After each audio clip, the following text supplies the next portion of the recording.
Show me your teeth. Sorry, I can show you my teeth. Look how aligned they Show are. them to your. वैसे I can, yes. See? Because देखा? I don't smoke.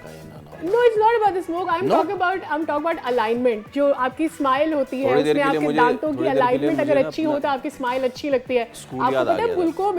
मुल्कों में बहुत सारे show me your ममालिक में अच्छा ना, बहुत सारे ममालिक में आपकी स्माइल के ऊपर भी आपको जो है वो प्राइज दिया जा रहा होता है। कौन सा आप मुल्क है कितना टेक के मेरे स्कूल में था वैसे।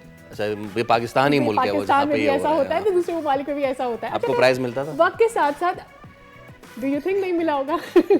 अच्छा, वक्त के साथ साथ जब हमारा बचपन था तो मुझे ऐसा लगता है कि हमारे पेरेंट्स को उतनी अवेयरनेस नहीं थी, लेकिन अब एक तो वालिदैन भी बड़े फिक्रमंद होते हैं, खुद बच्चों को भी अवेयरनेस है कि उनके दांत अलाइंड है नहीं है, उनकी मुस्कुराहट कैसे है, उसकी वजह से उनके पूरे चेहरे की जो अपीयरेंस है उस पर कितना असर पड़ रहा है।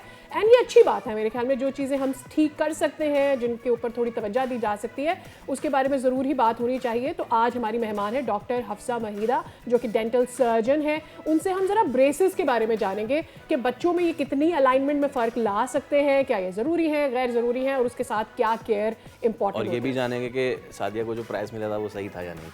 वो इनको कैसे पता होगा? वो डेंटल सर्जन है, उनको पता होगा। अस्सलाम वालेकुम, very good morning to you. अच्छा, ये ब्रेसेस तो पिछले 10-12 साल से वेरी मच देयर। पहले जो ओवर टीन एज वाले होते थे वो लगवाते थे, लेकिन अब जैसे ही नए दांत आ जाते हैं और पेरेंट्स को ये पता चलता है कि बच्चों की अलाइनमेंट ख़राब है दांतों की, तो वो उनको अलाइन करने के लिए ब्रेसेस लगाते हैं। बिल्कुल। मुझे ज़रा इसके बारे में बताइएगा कि ये ब्रेसेस लगाना उनका कितना ड्यूरेशन होता है, उसकी क्लीनिंग वगैरह ये सब, इसके पीछे क्या है? ब्रेसेस वैसे तो मैं क्लियर कर दूं कि हर एज के लिए हैं, बिकॉज़ ये कंसर्न सबका होता है कि क्या ये बहुत ज़्यादा उम्र में दिए जा सकते हैं नहीं, या कितनी कम उम्र में शुरू करते हैं। सो अब इसकी एहतियात जो है वो शुरू हो जाती है राइट फ्रॉम बर्थ। उसके अंदर पेरेंट्स को थोड़ा सा हैबिट्स को देखना पड़ता है, बच्चे की ईटिंग हैबिट्स को, ब्रीदिंग हैबिट्स को, कि वो किस तरह से सांस ठीक ले पा रहा है नहीं, क्या वो खाना ठीक से खा रहा है कि नहीं। तो इसका कंसर्न कि दांतों की अलाइनमेंट कैसी है वो शुरू से स्टार्ट होना चाहिए। फिर ये कि पहला मुआयना जो होता है ऑर्थोडोंटिक, जैसे हम जो शोबा है हमारा ऑर्थोडोंटिक्स का, उसका जो मुआयना है वो हो जाना चाहिए तकरीबन at the age of 7। So 7 years के अंदर अगर कोई मेजर मसला है तो वो नज़र आना शुरू हो सकता है, और उसको फिर हम लेके एक सर्टेन डायरेक्शन में पेरेंट्स को गाइड कर सकते हैं कि इस तरह से आपका ट्रीटमेंट अगर कभी होगा तो कैसे प्रोसीड करेगा। अगर उस वक्त कोई ऐसी चीज़ है जो हम करेक्ट कर सकते हैं तो वो उस वक्त करेंगे। एट द सेम टाइम फिर ये कि उसके बाद 9 से 10 साल की उम्र का टाइम बहुत इंपॉर्टेंट होता है।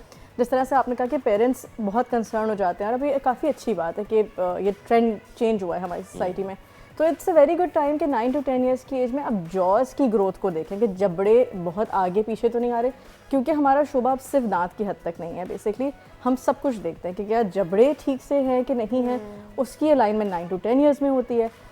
बहुत अच्छा होगा अगर उस टाइम के ऊपर इलाज हो जाए, बिकॉज दांतों के साथ साथ जबड़े का इलाज उस टाइम पे अच्छे से हो सकता है। एक तो चले मैंने वैसे ही आउट ऑफ फन में बात करी थी खूबसूरती, जो कि ठीक है, एक वन इम्पॉर्टेंट एस्पेक्ट है, लेकिन क्या जब दांतों की अलाइनमेंट आपकी ठीक नहीं होती तो वो आपके लिए आगे चलकर, जैसे विजडम टूथ आता है या और जो दांत होते हैं, उनकी अलाइनमेंट भी इसकी वजह से ख़राब हो सकती है। चूइंग, खाना चबाने में, आपके बात करने में, यानी आप सही से लफ्ज़ नहीं उनका बयान ना कर, तलफ़ुज़ आपका अच्छा ना हो सके बिकॉज आपके दांत या तो बड़े हैं या टेढ़े हैं, तो क्या उस पर भी अफेक्ट पड़ता है दांतों के अलाइनमेंट से? बहुत ज़्यादा इससे फ़र्क पड़ता है।